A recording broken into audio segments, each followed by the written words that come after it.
High, কেমন আছো সবাই? আজকে হচ্ছে আমার বার্থডে, তাই জন্যে সকালবেলায় মা এসেছিলো। লুচি, চানা, মিষ্টি, তারপরে বাঁধাকপির তরকারি সব কিছু নিয়ে খাওয়া দাওয়া করেছি। কোনোটা দেখানো হয়নি।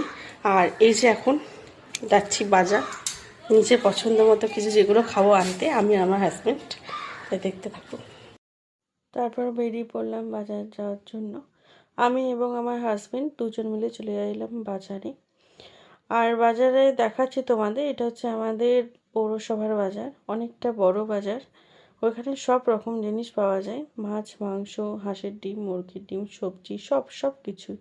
এই যে বাজার চলে এসেছি, এই সামনেটা হচ্ছে সাইকেল এবং গাড়ি রাখার স্ট্যান্ড। সেখানে সাইকেল গাড়ি রেখে বাজারের ভেতরে প্রবেশ করতে হয়। বাজারটা যেহেতু অনেকটা বড়, সেহেতু ঘুরে ঘুরে দেখতে অনেকটাই টাইম লাগে।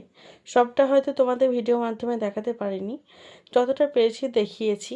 এটা হচ্ছে ভেতরে ঢোকার প্রবেশ পথ, মানে প্রথম স্টার্ট বাজারটা। দেখো অনেক রকম সবজি রয়েছে।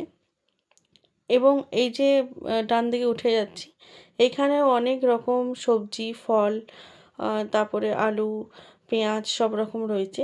এবং নিচে নেমে গিয়েও অনেক কিছু বাজারের যাবতীয় যা যা পাওয়া যায় একটা বাজারে, সমস্তটা জিনিস এই বাজার থেকে আমাদের পাওয়া যায়। এবং এই বাজারেই আমরা সব কিছু কেনাকাটা করি, সবজি বলো, মাছ বলো, সব কিছু।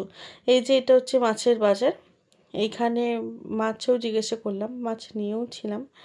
তারপর দেশি মুরগির জন্য একটা মাসির কাছে গিয়েছিলাম, মাসিরা গ্রাম থেকে আসে। তারপর এই যে দেখো মুরগিটা এটাও 350 করে হবে। এটা বিক্রি হয়ে গেছে এটা।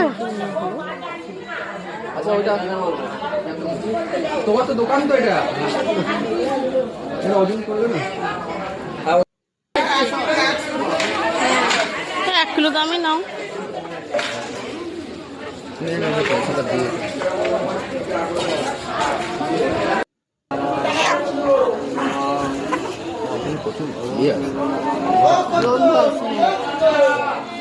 দেশি মুরগিটা ব্যাগে ভরেছে, দিয়ে আমার হাতে দিচ্ছিল ব্যাগটা। মানে গাড়িতে যখন বসবো আমার খুব ভয় করছিল, আমি বলছিলাম না আমি নেব না। তাই ওর গাড়ির হ্যান্ডেলে করে মুরগিটাকে নিয়ে এসেছিলো।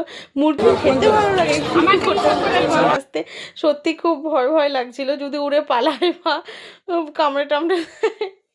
তারপর আমরা বাজার নিলাম, অনেক কিছু নিলাম, বাড়ি চলে এলাম। হাজব্যান্ড বললো যে আমি রান্না করব। তো রান্না বেশিরভাগ মাই করেছিল, ও খালি চিকেনটাই করেছিল।